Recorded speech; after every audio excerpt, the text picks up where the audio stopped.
नमस्कार मित्रांनो, आज आपण कूलरची वायरिंग पाहणार आहोत. सुरुवातीला हे मेन्स कॉर्ड घ्यायचा, त्याच्यातील एक काळं वायर घ्यायचं आणि पंपचं काळं वायर घ्यायचं, त्याच्यासोबत दोन्हीचं एक करून घ्यायचं आणि ते जे स्विच आहे तीन नटाचं त्याच्यामधल्या नटला लावून घ्यायचं. ते स्पीडचं त्याच्यामधले स्क्रूला लावून घ्यायचं.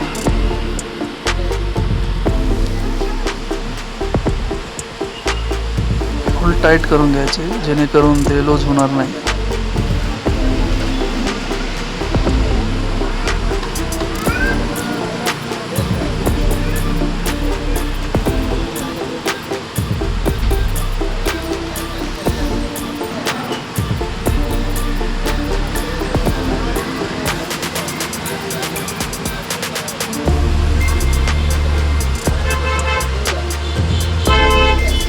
आणि आता ते जे दोन साईडचे स्विच आहेत त्यांना सप्लाय देऊ. मेन्स कॉर्डचं लाल वायर घ्यायचं, मेन पिनचं, आणि एक स्विचच्या वरच्या तोंडाला लावून टाकायचं.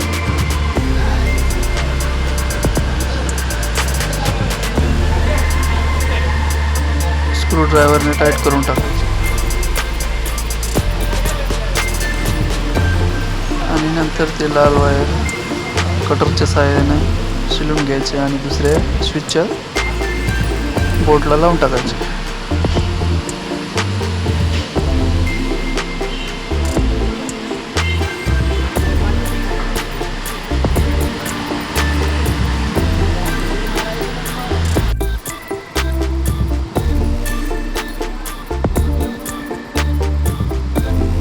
आता कूलरच्या मोटरचं निळे वायर घ्यायचे आणि स्विचला लावायचे. अगोदर हे स्पीडचे लावून घ्यायचे. हे लाल आणि काळे स्पीडचे वायर आहे.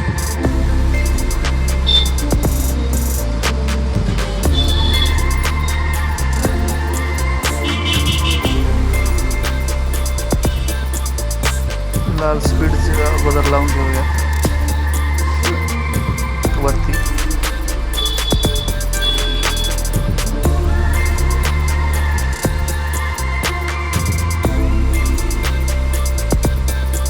टाईट करून घ्यायचे आणि नंतर हे ब्लॅकवालं, त्याच्यामध्ये थोडी जास्त स्पीड असते मोटरला.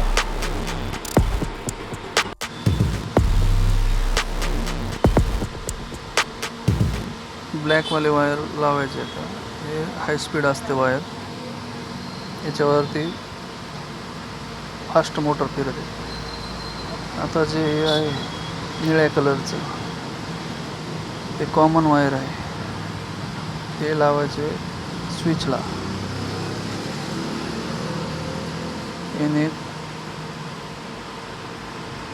करंट सप्लाय होतो मोटरमध्ये.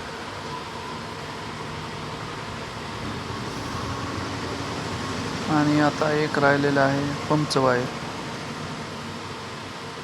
पंपचं ते मधल्या स्विचला लावून टाकायचं. अशा प्रकारे आपण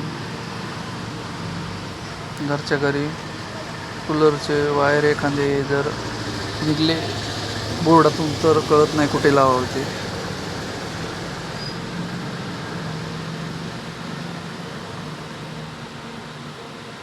वायरिंग कंप्लीट झालेली. आता आपण टेस्टिंग करणार आहोत. हे मेन्स कॉर्ड आता खोलून घेऊया आपण.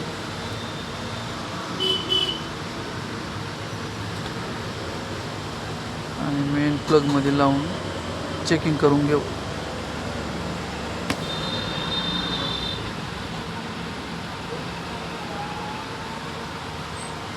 हे बघा, मोटर चालू झालेली आहे. हे स्पीडवर, आता खाली जास्त स्पीड येते. हे पंपचं आहे, पंप चालू झालेला आहे. व्हिडिओ आवडल्यास लाईक करा, सबस्क्राईब करा. धन्यवाद.